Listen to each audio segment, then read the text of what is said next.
All right, hello. We are recording tonight here at Berwyn Recording, the Deaf Right Ear headquarters. And here's the machinery. So this is, Mitch has to take you through though, because he is the one who knows what he's talking about. Yeah.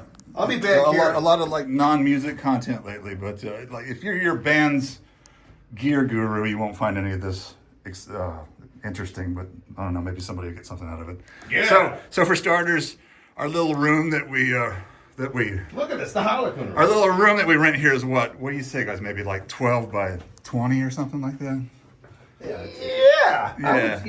Generally, maybe. And Maybe 15 by 20. And Terry hits the drums like they're an evil stepdad or something, which is to say he plays very loud. So when we first set up in here, we were trying to play with hot amps and you know, like screaming wedges for the vocals, and it was like nearly impossible to get the vocals loud enough, you know, because we got pretty low ceilings and concrete floors. That's right. So our solution to that was that guy right there, which is an X32 rack. And what that enables us to do is we each have our own headphone mix, right? And we each have one of these little wired headphone boxes because it's not a live show and we wouldn't want the added latency of a wireless setup. And also what that enables us to do is record multi-track each one of our rehearsals, right? And that's how we make most of the music that we put out. Yeah. No. Look, Mitch is the MacGyver. Not only does he play and write, he's also who was the guy in The Who that they used to drag out on stage when the tapes would malfunction? Drag him out and beat him. Because they'd be playing along with the tape for Quadrophenia and go, Bobby Pridden, Pridden. Bob Pridden. So Mitch is also Bob Pridden of the Deaf Right Ear. Yeah, but anyway, us being old school, we'd probably prefer to have the the loud amps and monitors in the room, but this has worked out real well. It has.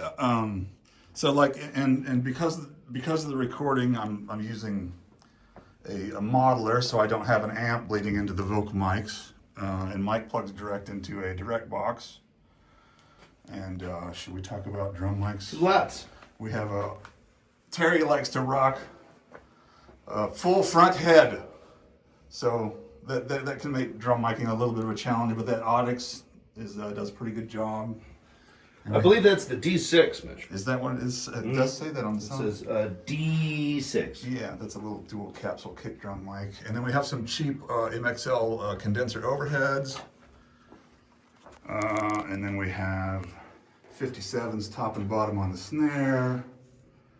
And I guess that's that, right? Yeah. We're all singing through 57s. We tried SM7s, but you have to get them so hot that the drum bleed was just unbearable. They were just Burnham hunk of a shit ton. Yeah. So basically, if in the multi-tracks, if we have to retrack anything, it's always vocals, and it's because there's so much drum bleed in the vocals. But we can sometimes use our vocal tracks that we cut in here but that's only thanks to newer like AI plugins that remove the bleed, like Waves Clarity and stuff like that. If it weren't for that, we wouldn't be able to use them at all. Now we're going to sing a little Seven Bridges Road. Yeah.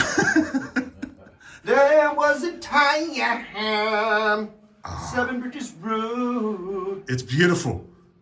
Yeah. Anyway, but plugins could be a whole nother, and mixing, yes, and then and mixing could be a whole nother video. But that's that. We have headphone mixes. Yeah. Tailored to each one of us. Yeah. Right.